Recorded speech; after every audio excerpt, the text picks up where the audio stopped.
കോൺഗ്രസിന്റെ തകർച്ചയ്ക്ക് ഡൽഹിയിൽ രാജ്യത്താകമാനം തന്നെ കോൺഗ്രസിന്റെ വൻ തിരിച്ചടിക്കും കാരണമായത് ആം ആദ്മി പാർട്ടിയുടെ നേതാവായി ബിജെപി അദ്ദേഹത്തിന്റെ ക്ലെയിമിംഗ് കൂട്ടുന്നുണ്ടോ ഒരു മുഖ്യമന്ത്രി പദത്തിലേക്ക്? കാരണം ജാട്ട് വോട്ടുകളൊക്കെ 12% ജാട്ട് വോട്ടുകളൊക്കെ ഉള്ള മണ്ഡലമാണ് ന്യൂഡൽഹി. അപ്പോൾ അവരെയൊക്കെ മുഖവിലക്കെടുത്തുകൊണ്ട് അങ്ങനെ കൂടുതൽ ക്ലെയിം ചെയ്യാനുള്ള ഒരു അവസരം കൂടി ഒരുങ്ങുന്നുണ്ടോ? ബി.ജെ.പിയിൽ അങ്ങനെ ക്ലെയിമൊന്നുമില്ല. മുഖ്യമന്ത്രി സ്ഥാനത്തേക്ക് അങ്ങനെ ഒരു ദൈവിക അവകാശങ്ങളൊന്നും ഇല്ലാത്തൊരു പാർട്ടിയാണ് ബി.ജെ.പി എന്നുള്ളത്. ഇന്നത്തെ ബി.ജെ.പി അതായത് 2 പേർ തീരുമാനിക്കും, നരേന്ദ്രമോദിയും അമിത്ഷായും തീരുമാനിക്കും, അത് പാർലമെന്ററി ബോർഡിലേക്ക് വരികയും പിന്നെ അത് ഫൈനലൈസ് ചെയ്യുകയും ചെയ്യുന്നതാണ്.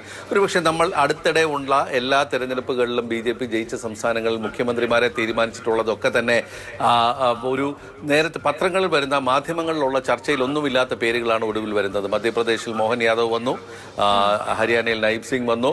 ഇങ്ങനെ വരുന്ന പേരുകൾ ഒരിക്കലും അവർ പരിഗണിക്കാറില്ല. അതുകൊണ്ട് തന്നെ ആരായിരിക്കും ഡൽഹിയുടെ പുതിയ മുഖ്യമന്ത്രി എന്നുള്ളത് അറിയേണ്ടതുണ്ട്. ചർച്ചകൾ നടന്നുകൊണ്ടിരിക്കുകയാണ്. ഇപ്പോൾ ഡൽഹി ബി.ജെ.പി ആസ്ഥാനത്ത് മുന്നിൽ നിന്ന് ബി ബാലഗോപാൽ കൂടി നമുക്കൊപ്പം ചേരുന്നുണ്ട്. ബാലു, ചർച്ചകൾ തുടങ്ങിക്കഴിഞ്ഞു, ആഘോഷങ്ങൾ തുടങ്ങിക്കഴിഞ്ഞു. ഈ അക്കാര്യങ്ങളിലൊക്കെ കൂടുതൽ ഒഫീഷ്യലായ പ്രതികരണങ്ങൾ വന്നു തുടങ്ങിയോ? പ്രധാനമന്ത്രിയുടെ അഭിസംബോധന നടക്കുന്നത് ബി.ജെ.പി ഓഫീസിലാണ്. അത് ഞാനിപ്പോൾ ഉള്ളത് ബി.ജെ.പി ഡൽഹി ഓഫീസിലാണ് ഞാനിപ്പോൾ ഉള്ളത്. അവിടെയാണ് പ്രധാനമായും ഈ ആഘോഷ പരിപാടികളൊക്കെ നടക്കുന്നത്. 26 വർഷങ്ങൾക്ക് ശേഷം, കൃത്യമായി പറഞ്ഞാൽ 27 വർഷങ്ങൾക്ക് ശേഷം ഡൽഹിയിൽ ഒരു ബി.ജെ.പി മുഖ്യമന്ത്രി ഉണ്ടാകാൻ വേണ്ടി പോവുകയാണ്. സുഷമ സ്വരാജ് ആയിരുന്നു ഏറ്റവും അവസാനത്തെ ഡൽഹിയിലെ ബി.ജെ.പി മുഖ്യമന്ത്രി. അതിനുശേഷം ഏതാണ്ട് 27 വർഷങ്ങൾക്ക് ശേഷമാണ് ആധികാരികമായ ഒരു വിജയത്തോടു കൂടി ഡൽഹിയിൽ ഒരു മുഖ്യമന്ത്രി, ബി.ജെ.പിയുടെ ഒരു മുഖ്യമന്ത്രി അധികാരത്തിൽ വരാൻ വേണ്ടി പോകുന്നത്. അത് ആരായിരിക്കുമെന്ന് അടുത്ത ഒരു 4-5 ദിവസത്തിനുള്ളിൽ നമുക്ക് മാത്രമേ അറിയാൻ വേണ്ടി കഴിയുള്ളൂ. കാരണം ബി.ജെ.പിയുടെ പാർലമെന്ററി ബോർഡ് യോഗം ചേരേണ്ടതുണ്ട്. പാർലമെന്ററി ബോർഡ് ഈ എം.എൽ.എമാരുടെ അഭിപ്രായം തേടിയേക്ക് അതിനൊക്കെ ശേഷമായിരിക്കും ഈ മുഖ്യമന്ത്രിയെ സംബന്ധിച്ചുള്ള ഒരു തീരുമാനമുണ്ടാകുക. പക്ഷേ ബി.ജെ.പിയുടെ പരമ്പരാഗത ശക്തി കേന്ദ്രങ്ങളിൽ ഒന്നായിരുന്നു, ഉത്തരേന്ത്യയിലെ പരമ്പരാഗത ശക്തി കേന്ദ്രങ്ങളിൽ ഒന്നായിരുന്നു ഡൽഹിയിൽ. പക്ഷേ അവർക്ക് എക്കാലത്തും ഈ നിയമസഭാ തെരഞ്ഞെടുപ്പൊക്കെ വരുമ്പോൾ ആദ്യം ഷീലാ ദീക്ഷിത്തിന്റെ ഒരു 15 വർഷം, പിന്നീട് അരവിന്ദ് കെജ്രിവാളിന്റെ ഒരു 13-14 വർഷം, അങ്ങനെ അധികാരത്തിൽ നിന്ന് മാറി നിൽക്കേണ്ട, ദീർഘകാലം അധികാരത്തിൽ നിന്ന് മാറി നിൽക്കുന്ന ഒരു അവസ്ഥയായിരുന്നു ബി.ജെ.പിയെ സംബന്ധിച്ചിടത്തോളം ഉണ്ടായിരുന്നത്. ആ ഒരു അവസ്ഥയിൽ നിന്നാണ് ഇപ്പോൾ ബി.ജെ.പി അധികാരത്തിലേക്ക് തിരിച്ചു വരുന്നത് എന്നതാണ് പ്രധാനപ്പെട്ട കാര്യം. ഇത്തവണത്തെ വിജയത്തിന് ബി.ജെ.പിക്ക് ആഘോഷിക്കാൻ പല പല കാരണങ്ങളുണ്ട്. കാരണം അവരുടെ ആഘോഷം ഇരട്ടി മധുരമാകുന്ന കാരണങ്ങളുണ്ട്. അതിലൊന്ന് അരവിന്ദ് കെജ്രിവാളിന്റെ മനീഷ് സിസോദിയുടെയും പരാജയം.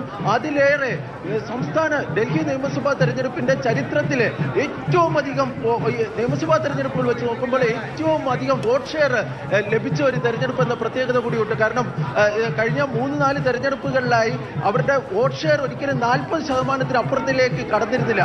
എന്നാൽ ഇത്തവണ നിലവിൽ ലഭിക്കുന്ന തെരഞ്ഞെടുപ്പ് കമ്മീഷന്റെ കണക്കുകൾ പ്രകാരം ഏതാണ്ട് 48% വോട്ടാണ് ബി.ജെ.പിക്ക് ലഭിച്ചിരിക്കുന്നത്. അതാണ് അവരെ സംബന്ധിച്ചിടത്തോളം ഇരട്ടി മധുരം. കാരണം എല്ലാ വിഭാഗങ്ങളിൽ നിന്നുള്ള പിന്തുണയും ബി.ജെ.പിക്ക് ആകർഷിക്കാൻ വേണ്ടി കഴിഞ്ഞിരുന്നു എന്നതായിരുന്നു.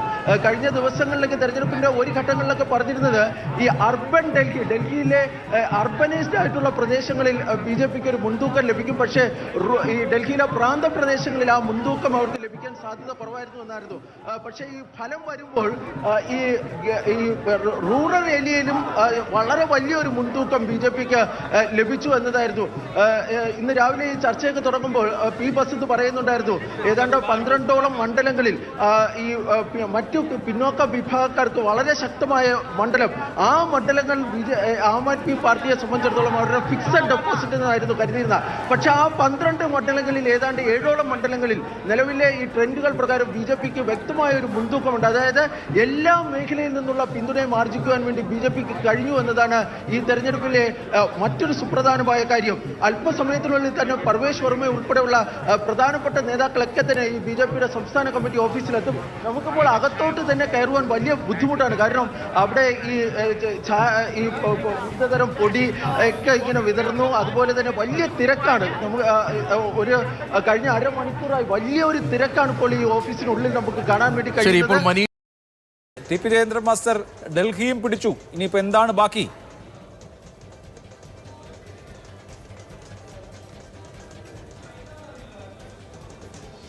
അഭിലാഷ്, ഈ വിജയം എന്നെ ആഹ്ലാദഭരിതനാക്കുന്നതിനപ്പുറത്തേക്ക് കൂടുതൽ ഉത്തരവാദിത്ത ബോധമുള്ളവരാക്കുകയാണ്.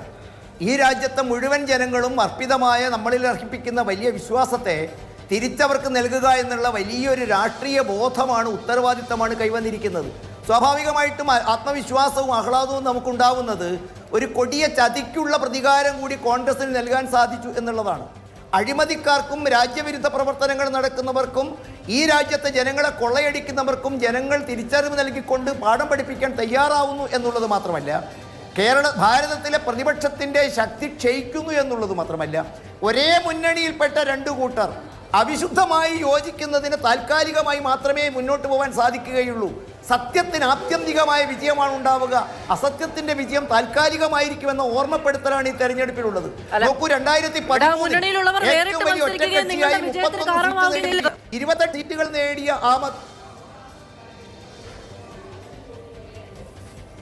അത് ഞങ്ങളുടെ കുഴപ്പമല്ലല്ലോ മാധു, ഞങ്ങളുടെ പണിയാണോ പ്രതിപക്ഷത്തെ യോജിപ്പിക്കുക എന്നുള്ളത്? മാത്രമല്ല, മോരും മുതിരയും മാധു ഒരിക്കലും ചേരില്ല. മോരും മുതിരയും ചേർത്ത് കഴിഞ്ഞാൽ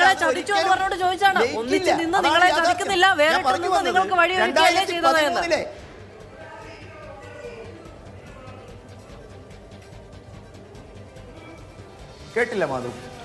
ഒന്നിച്ചു നിന്ന് ചതിച്ചില്ലല്ലോ, വേറിട്ട് നിന്ന് വഴിയൊരുക്കുകയല്ലേ ചെയ്തത് എന്ന് ചോദിച്ചേ ഉള്ളൂ. സുരേന്ദ്രബാബു തുടരൂ.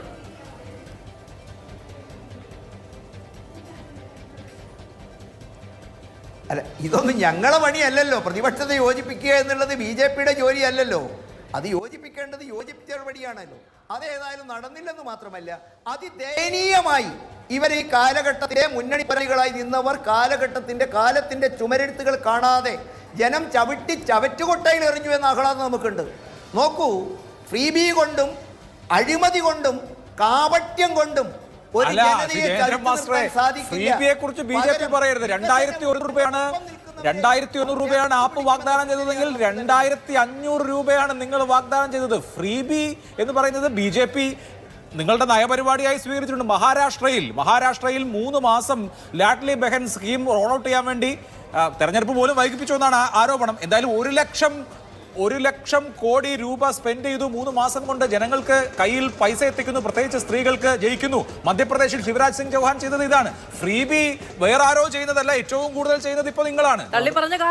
മാത്രമല്ല പ്രധാനമന്ത്രി നരേന്ദ്രമോദി ഉത്തർപ്രദേശിലെ തെരഞ്ഞെടുപ്പിൽ 2022 റേവഡി പരാമർശം നടത്തിക്കൊണ്ട് അതിനെതിരെ നിശ്ചിതമായി രംഗത്ത് വന്നത് ഇതേ ഡൽഹിയിലെ അരവിന്ദ് കെജ്രിവാൾ സർക്കാരിന്റെ നയപരിപാടികളോടുള്ള വിയോജിപ്പ് പ്രകടമാക്കിക്കൊണ്ടാണ്. അവിടെ തന്നെയാണ് അത്തരം പ്രഖ്യാപനങ്ങൾ എന്നുള്ളിടത്താണ് ജനാധിപത്യത്തെ സംബന്ധിച്ച പ്രശ്നമാണ് ഫ്രീബി ആണോ നിർണ്ണയിക്കുന്നത്. ഫ്രീബിയെ ജയേന്ദ്ര മാഷ പോയിന്റ് ഇതാണ്. ഫ്രീബിയെ കുറിച്ച് പറയാൻ BJPക്ക് ഒരു അർഹതയില്ല. ഫ്രീബി പൊളിറ്റിക്സ് തന്നെയാണ് നിങ്ങളും കളിക്കുന്നത്.